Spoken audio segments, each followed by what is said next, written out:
Chapter 28. The Drockler Laboratories spanned an enormous compound at the northern end of Arcades, not too far from the royal palace. Heavy security surrounded many of the buildings, particularly those that housed dangerous chemicals and rare specimens, but the main lab, being comprised largely of offices and archives, remained open to the public, thus granting the intruders instant access.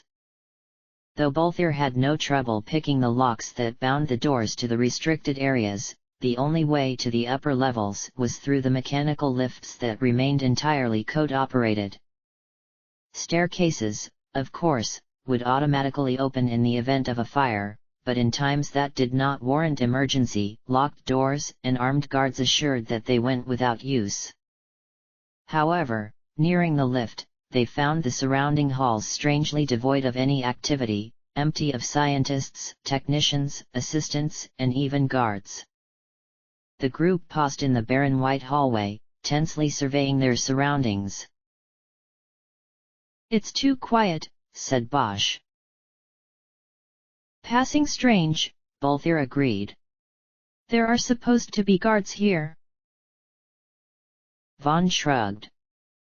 "Maybe we're just lucky, hey?" "Maybe you're just optimistic," quipped Bolthier. "There is definitely something not right about this place," said Fran. "Agreed," Bolthier replied, pushing open the door to the nearest staircase, "but there's no time for caution. Step to it. Sid's office is on the top level." Like the first door, they found the one at the top of the stairwell, the one leading to the very floor to which they aspired, shaken from its metal-toothed grip, hanging loosely on its hinges with neither lock nor latch to hold it shut. The floor housed mainly offices, all of which appeared empty, but Bolthier noted that the evacuation alarm did not sound, and each office held little evidence of occupation at all. Indeed, they all proved impeccably clean, though devoid of any evidence of inhabitants. No books filled the shelves, no documents covered the desks. He knew that Sid had grown wary of his peers, paranoid, even, that they might overhear his conversations with himself and have him deposed, but this seemed a touch overboard, even for the ever-eccentric Sid. Though no reason for it presented, the group moved tentatively through the bland corridors, never speaking above a whisper and always watching the doors and corners as they neared and passed them. When they at last reached Sid's office, they found it a mess of no simple measure, a well-used contrast to the vacant rooms nearby. Several piles of loose papers sat on the floor, scattered and left to rest in the absence of movement within the chamber. The density of the stillness overpowered the obvious disruption that had shaken throughout the office earlier, for the contents of the room lied in a frozen reflection of its former action, but not a trace of motion could be seen any longer. They entered cautiously, though none expected to meet any living opposition, but the safety they found did little to settle their nerves, for coming face to face with the infamous Dr. Sid would have proven less problematic than not knowing his whereabouts to begin with. "What a dump," said Vaughn, poking a flimsy stick model of some elemental structure and accidentally shattering it. "He's had visitors," Pinello noted. "The type lacking manners, by the look of it," added Fran. "Maybe the resistance beat us to him," Vaughn suggested, carefully inspecting a pile of books that had spilled from their shelf. "Awfully bold of them," Bosch commented. They continued to speculate and investigate, Fran even venturing to take a few sniffs of the papers scattered across the floor, but Ashalia soon noticed that Bolthier seemed preoccupied with his father's desk. She approached with feline tepidness, her feet taking soft, calculated steps toward him, and though he seemed to perceive her attention despite her hesitance, he kept his eyes focused on the lone leaf of paper that he had dared to touch, a crude map of some sort, as far as she could tell. "Are you all right?" she asked quietly. He shook his head, studying the drawing with a great intensity. Gyrovagon. He said he found it 6 years ago, and ever since he got back, this. Strange. She agreed, halting at his side and gazing over the map. It appeared by no means professional grade, bearing no key or accurate measure of distance, but what seemed most eye-catching were the cloud-like lines that surrounded its edges, and the faint eyes drawn on the rough outline of the sky island labeled Gyrovagon. The faded figure roused in her memories of the inscriptions she had seen on Rythwal's casket, though something far more shrouded seemed to hide behind this image. I didn't know it was an actual place, Balthier said distantly, equally chilled by the sight. But something else then caught his attention, and he looked up to one of the many great boards scattered about the office, studying the numbers scrawled across it. That can't be right. What? Ash asked. He approached the board and took up the pen laid at its base, then tentatively copied down the original equation, making a few additions. What the hell? He asked softly. The princess stepped up to his side, her expression furrowed. A mistake? Are you kidding? The only mistake he's ever made is me. Bow. Both turned upon hearing Fran's call, and she met their questioning eyes with relieved confirmation. Redas has been here. Balthier raised an eyebrow suspiciously. Really? I could not confuse his scent in 100 lifetimes.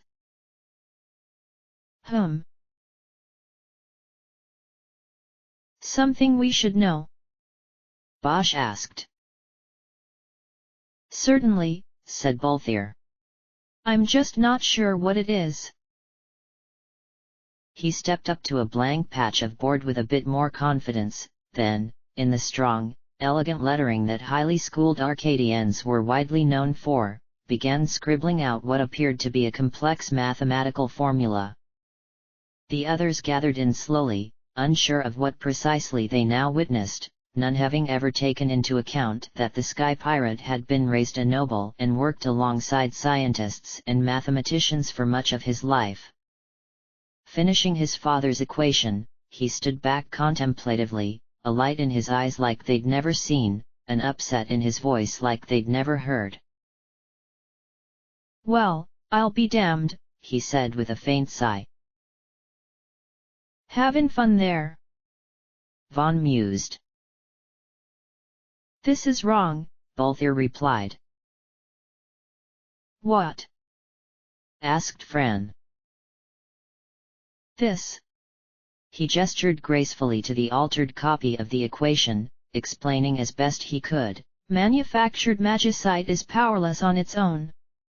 It has to be buried in mines and kept under pressure for centuries before it grows its energy, and even then, it's so unstable it usually changes its genes and mimics the stone around it. That's why we're still mining the natural stuff. Now he pointed to the string of tangled letters and numbers that he had written. This is a genetic model of magicite, in numbers. And then he gestured to Sid's equation. Over here is nethysite.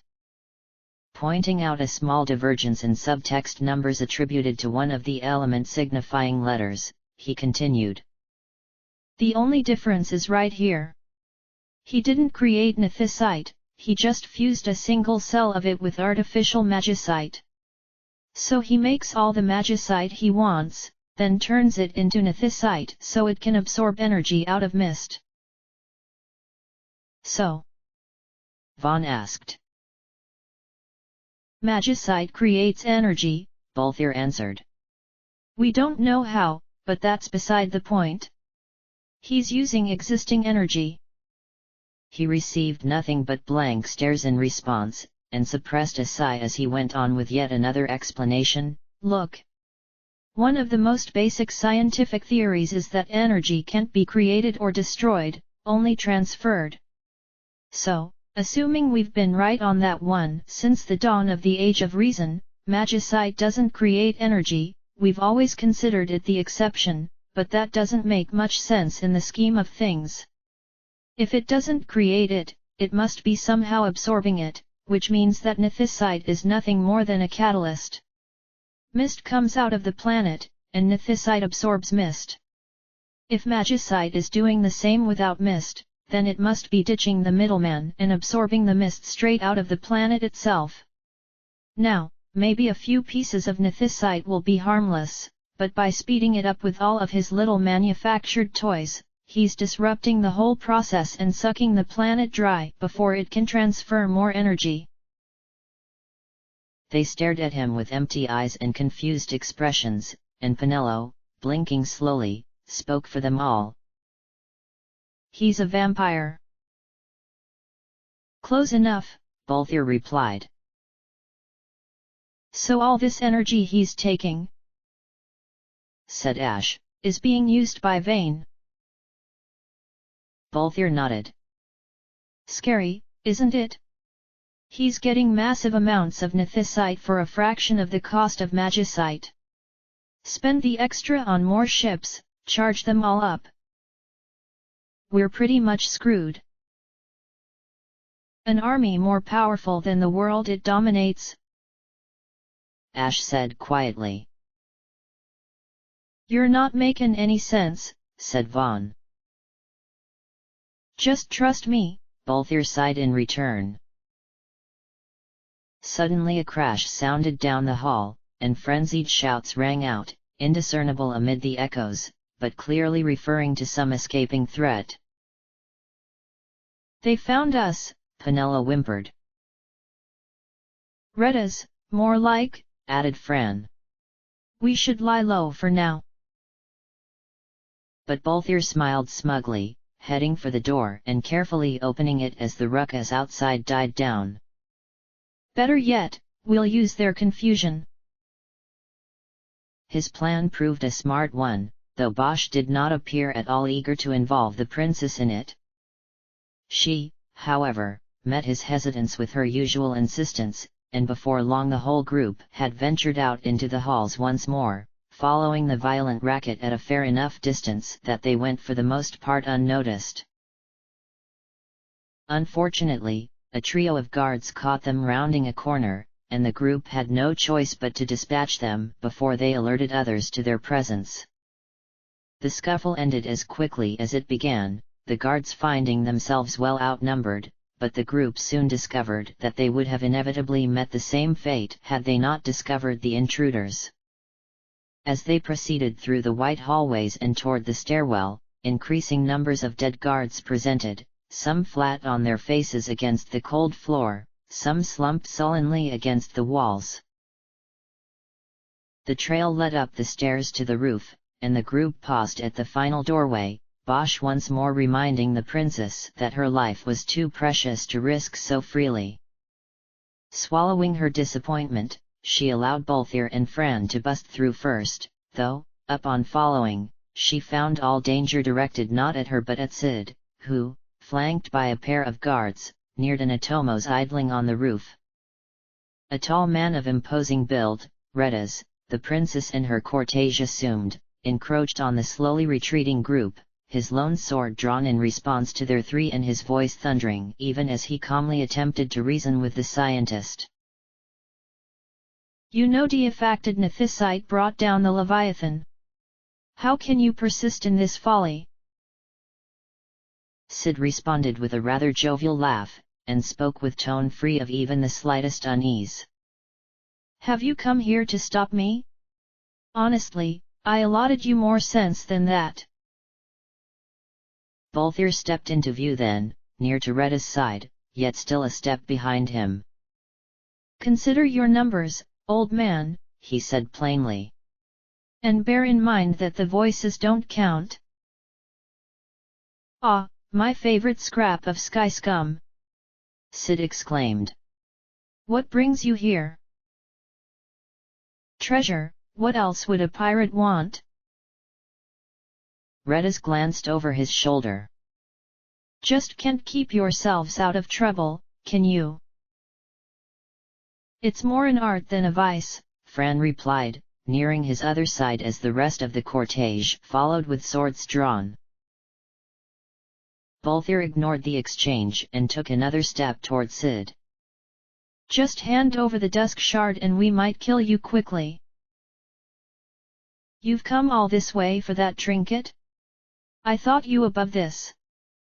He paused then, looking to his side with sharp attention, though his guards had edged forward and no one now stood at his side. And now he quickly turned his gaze to Ash, who studied him incomprehensively. Ah! The Princess of Dalmasca! He scoffed. She's not entirely without merit. Don't listen to him, Balthier warned quietly. Not very hospitable. Sid went on to no one in particular. Ash shook her head in pity. You're out of your mind. You're the one carrying around a worthless rock, Sid shot back. Do not lend him your ears, my lady, said Reddas. He means to use you. Sid rambled on, looking to his side as though some unseen being stood there, answering its silent inquiries. Damn it, what do you want with her? She's useless. Shut up. Balthier interrupted. We're not here to steal the Dusk Shard, but to destroy it, Ash added. You've seen what it's capable of. If you truly care for Arcadia, you will do the right thing. Ah, Sid replied calmly. Nothing like a bit of hypocrisy in the afternoon. You must think our country seeks power without regard for means or consequences. I know it. But just how far will you go for power, princess? Are you really willing to let the Nethysite consume you? I mean what I say. I will destroy it. You mean it and you say it, but I'd love to see you do it. She glanced briefly to Balthier, but he did not meet her gaze, his eyes focused intently on his father, his expression fraught with betrayal. She did not understand how a simple stone could make a man fall this far, but now that she saw it with her own eyes, she felt a surge of determination fill her, inspire her. She would not let her country down. She would not let Balthier down. Returning her hardened gaze to Sid and setting her jaw staunchly, she quietly growled what Balthier could not, someone has to learn from your mistakes. Her words had a far greater effect on him than she had anticipated, and after taking a brief moment to consider her with genuine concern, he smiled subtly and spoke in a tone that on some half-hidden level expressed pride in her resistance, a worthy daughter of the dynast king. You would do well to go to Giruvagan. You may receive a new stone for your trouble, if you can beat me to it, of course.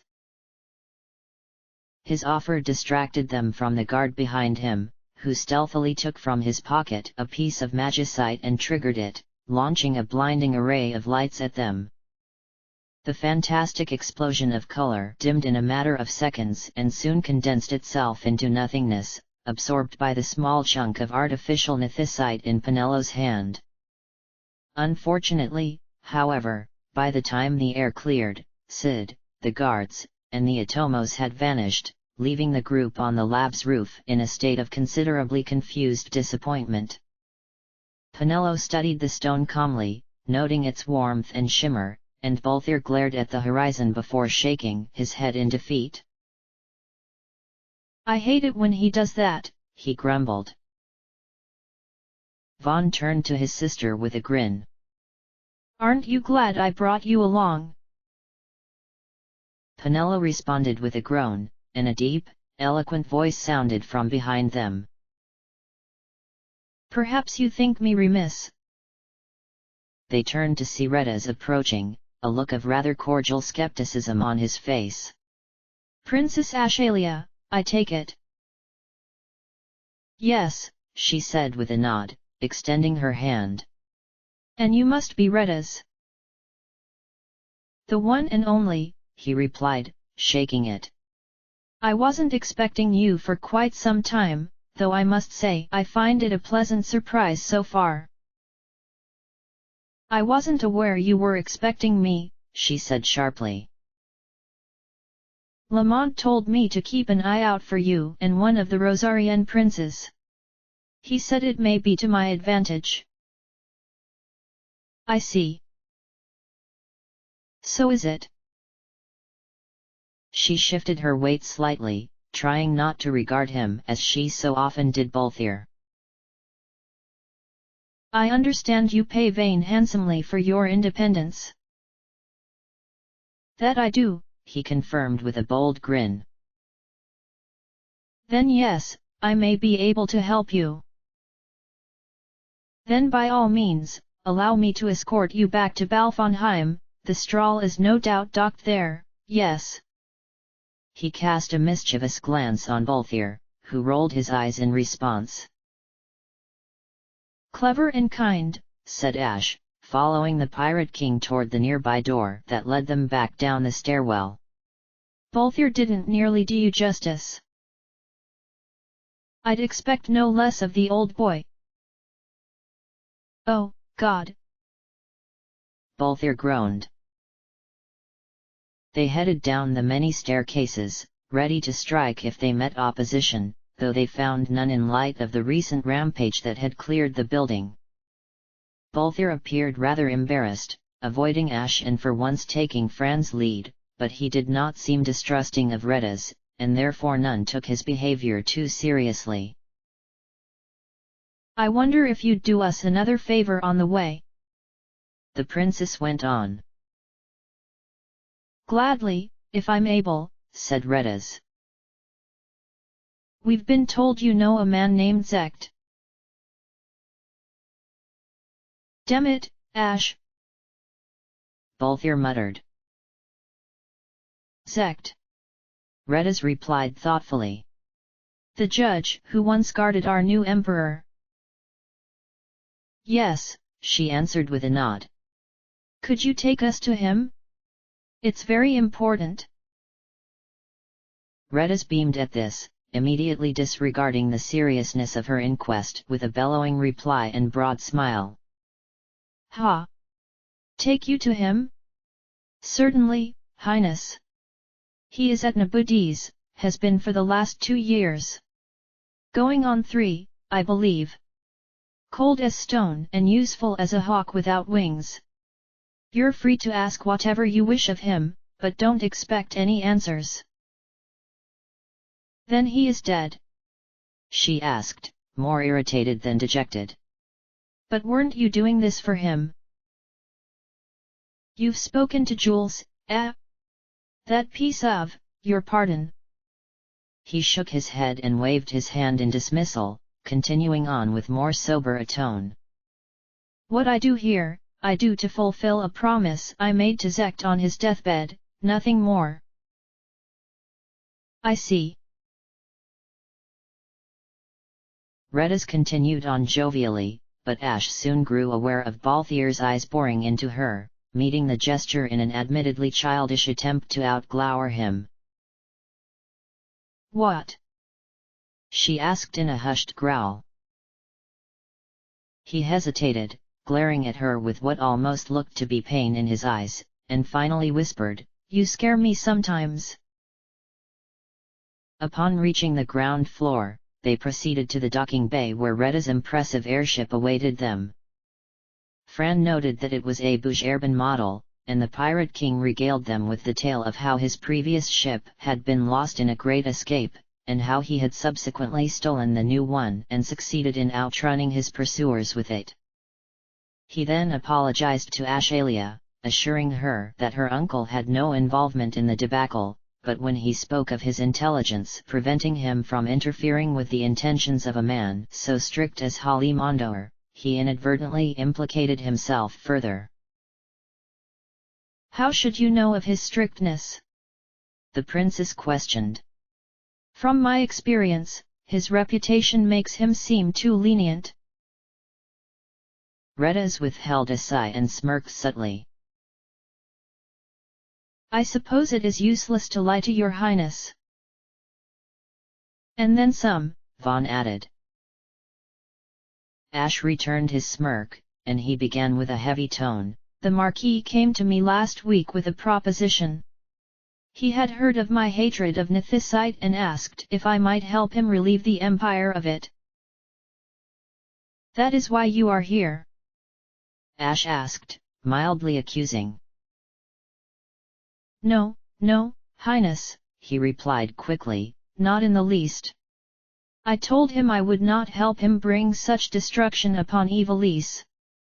But I have no doubt that he will seek out some other means of stealing the Dusk Shard, so I came to beat him to it, with every intention of destroying the Nethysite once I get it, I assure you. You would really deny yourself such power? I certainly would. When I say I do this for Zect, I do not mean it as any slight matter. Sid told him the workings of the stone and Vayne ordered him to first steal it and then use it. He killed his own men, every last one of them. Now, granted, I fully believe that Vayne did not know how powerful the Nethysite would be, but with this war what it has become, I am certain that Vayne or Emperor Margrace or even Marquis Ondor, if your majesty will forgive me, would scarcely hesitate to use Nethysite against one another. Even knowing what it's capable of? Asked Ash. That is the sentiment I found in your uncle, Redas replied cautiously. Then the Marquis, he is set on war. He leaned back in the pilot's seat and spoke with a slight sigh as he steered the ship away from the laboratory. The time approaches when he must make his position vis-à-vis the Empire clear. When he helped you off the Leviathan, he spiked the judge's full sore. He cannot sit in idleness and expect to avoid a reckoning. The Marquis shares my distaste for war, yet if it comes to it, he will show no quarter. Don't worry, Princess, Penelo injected. All we have to do is hold up our end of the deal, remember? There won't be any fighting. Redas laughed softly, flashing the girl a warm smile before turning his eyes back to the sky before him. You must be Monty's little friend. Hey. He's full of the same optimism. Let's hope it spreads. Optimism may be a great aid, said Ash, but it will not be able to prevent this war alone. Well, Vaughn speculated, what if the resistance can take it? You know, what if they win the fight? Balthier resisted, rolling his eyes. Now we've gone from optimism to flat-out foolishness. Just trying to help, Vaughn defended with a shrug. As long the Nethysite's in play, said Bosch, the Marquis won't stand a chance. It's just what Vayne wants. He'll lure the Rosarians and the resistance to the field, then crush them both with the Nethysite. Now Balthier smirked, mustering what cockiness he could while in the presence of the Pirate King. Lucky for us, Sid has the stone. We can follow him, smash the Nethysite to pieces with Rythwal's sword, and relieve Vayne of his secret weapon. But Sid's going to Giruvagan, said Vaughn. We have a map, Balthier answered. Sort of. You really mean to follow that thing? Ash scoffed. He's survived worse ideas, added Fran. We're working with professionals, remember? Vaughn continued with a smile. And we have to get the Nethysite away from the Empire somehow. May as well just start, right? Even if we don't know where we're going, it's better than wasting time. Ash gave Vaughn a subtle glare that weakly masked her agreement, and Redas laughed once more. Fly first, Ask questions later, he said to Bolthir with a hint of pride. The lad is more pirate than you are. I'll take that as a compliment, Bolthir shot back. The princess could not see herself made useless. Perhaps, she thought, Vaughn had been planning on that, and, folding her arms begrudgingly, she tried her best to lighten her expression. I suppose no real decisions can be made until we know what we have to work with, she admitted. We'll take our chances with Giruvagan and go from there. Willing to act so soon? Redis asked. You think I shouldn't? She asked back. I hope you will not think it too bold of me to mention, but did you not lose your own husband to Nethysite? Her eyes narrowed, their steely grey paling like a storm cloud. Your point? If Dr. Sid has spoken the truth, Redis continued cautiously, you may well be rewarded with another stone in Giruvagan. I don't need a lecture. With this, the princess strode quietly out of the cockpit, Bosch following her with a weighty sigh, and Bolthir turned to Redis. She won't listen to me, either. Of course not, he replied with a grin. She's not stupid.